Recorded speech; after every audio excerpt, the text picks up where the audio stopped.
7 2021 model worth 11.5 million naira. For the winner, season 1, Niger Boss Fighter, John Idachele! This year, it is even bigger and better. My name is Joel Idachele, the winner of Niger Boss Factor Season 1. Those of you that didn't enroll, I'm sorry, you have missed out big time. You scammed yourself. You think they were trying to scam you. Register for the Niger Boss Factor Season 2 with the sum of 5,500 naira payable to GT Bank account number 0561 094 161. Send payment proof to WhatsApp portal number 0901 625 2525. Go to www.bossfm.ng to complete your registration. Call 0808 237 0000 or 0811 584 150 information. Niger Boss Factor Season 2. Celebrate culture, celebrate life. Terms and conditions apply. Niger Boss Factor Season 1! It happened last year when we had 7 finalists vying for the grand prize, M Grand.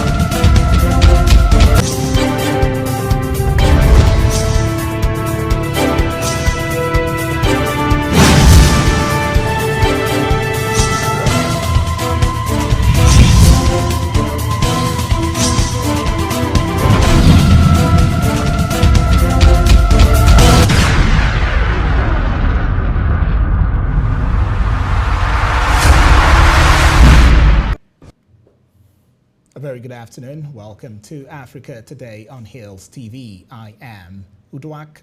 Let's talk the headlines.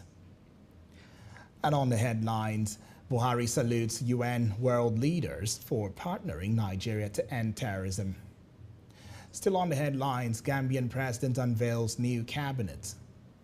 Also on the headlines, replaces VP XPM Augustine Matata Punyo, announces candidacy. CAF approves Cape Coast Stadium for Ghana to host 2023 AFCON qualifiers. Tight security as Buhari arrives Ebonyi for 2-day working visit. And now the news in detail. Nigeria's President Muhammadu Buhari has arrived in Ebonyi State for a 2-day official visit to the state. The president, who was accompanied by Governor David Umahi of Ebonyi State, among other top government officials, arrived at the state at about 11:15 a.m.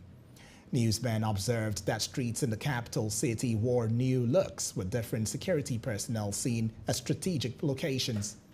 The helicopter conveying the president with registration number 5N-FG1 on the pavilion inside the governor's residence in his hometown, Uburu or Hazara, local government area of the state.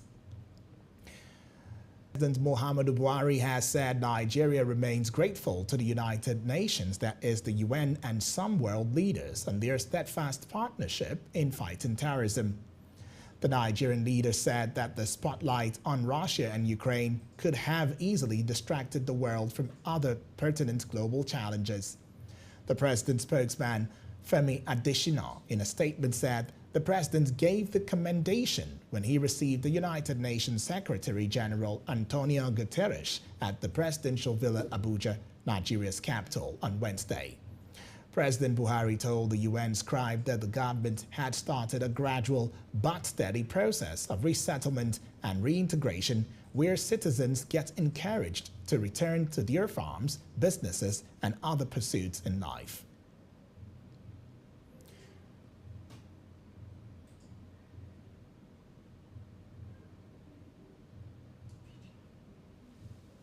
In his remarks, the UN scribe who had been in Borno on Tuesday said what he saw was a departure from the pictures of hopelessness and despair painted, adding that people exuded hope.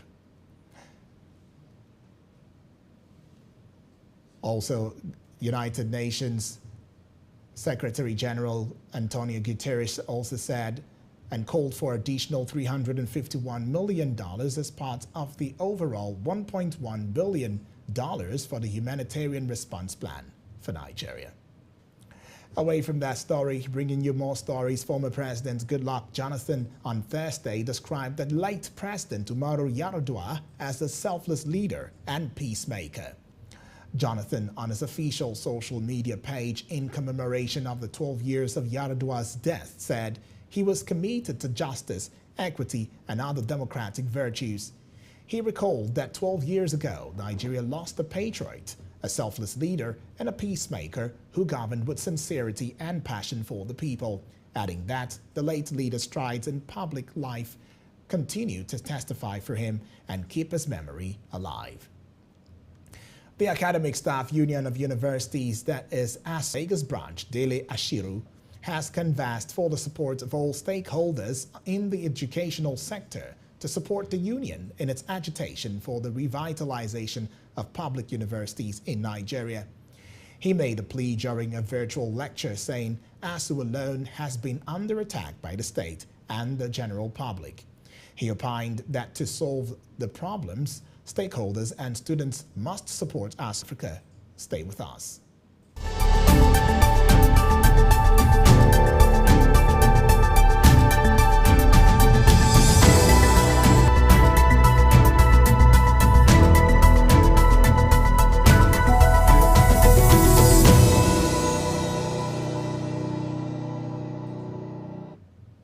Welcome back and thank you for staying with us.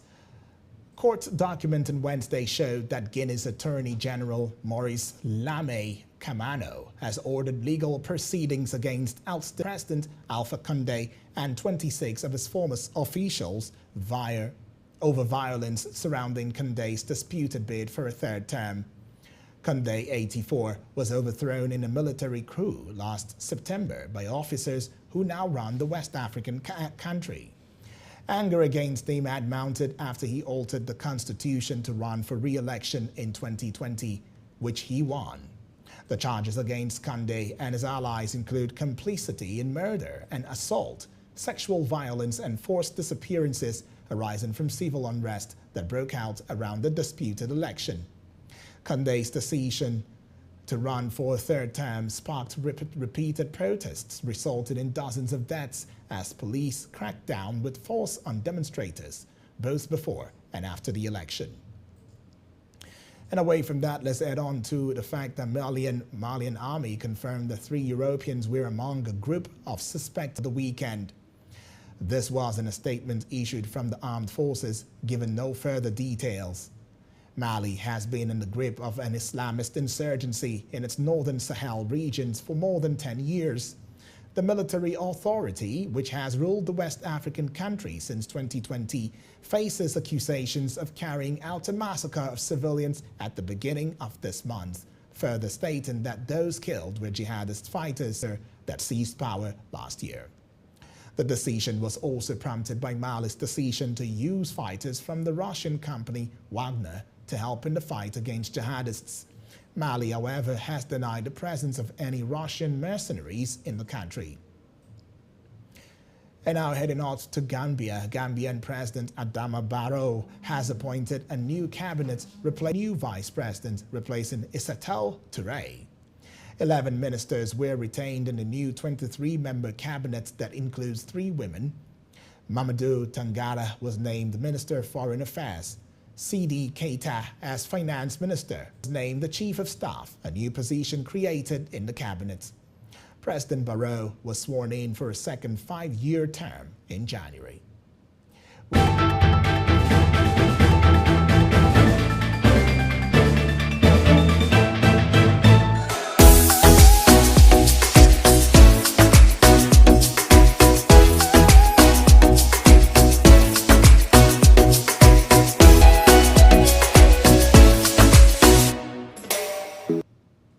Glad to have you back. Mozambique is planning a new law that will regulate churches' activities, impose taxes, and of the first Congress of the political party.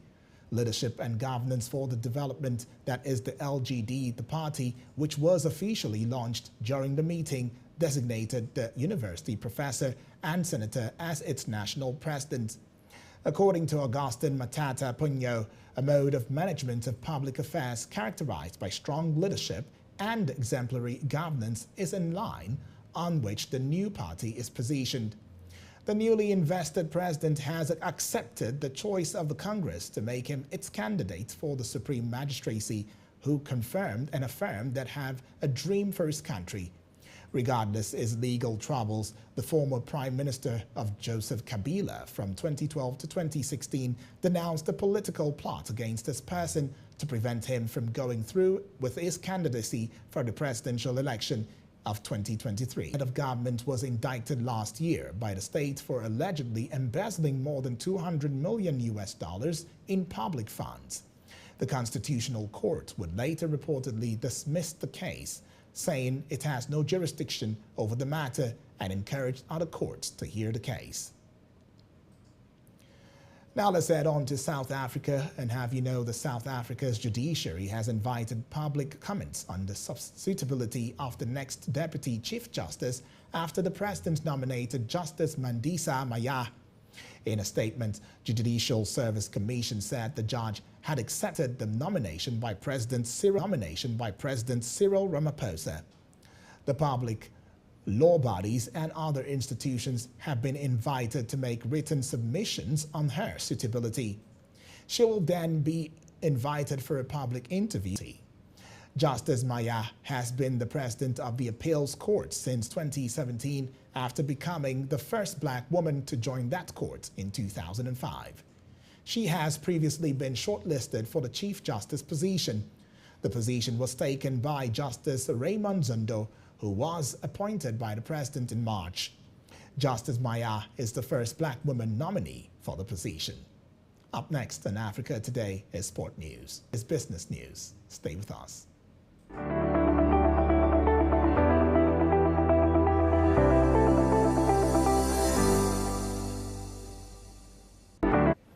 Welcome back to Africa Today on Hills TV, talking business. Data from the Nigeria Interbank has shown that bank accounts not linked to bank verification number, that is the BVN, have reached 73.8 million.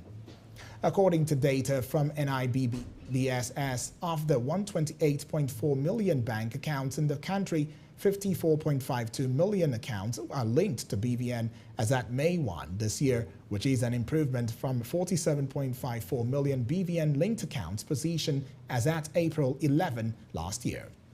The NIBSS data, however, fell short of the 100 million BVN linked account target set by the Central Bank of Nigeria, that is the CBN, for deposit money banks by year-end 2025.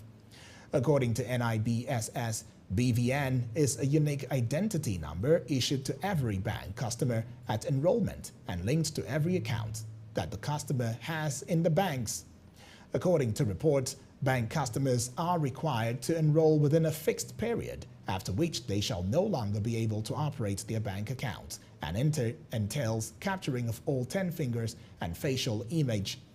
Continuing, NIBSS said with BVN, customers' bank accounts are protected from unauthorized access, exposure to fraud, standardized efficiency of banking operations, and the enhancing of the banking industry with chances of being able to fish out blacklisted customers. Still talking business, the National Action Committee on the African Continental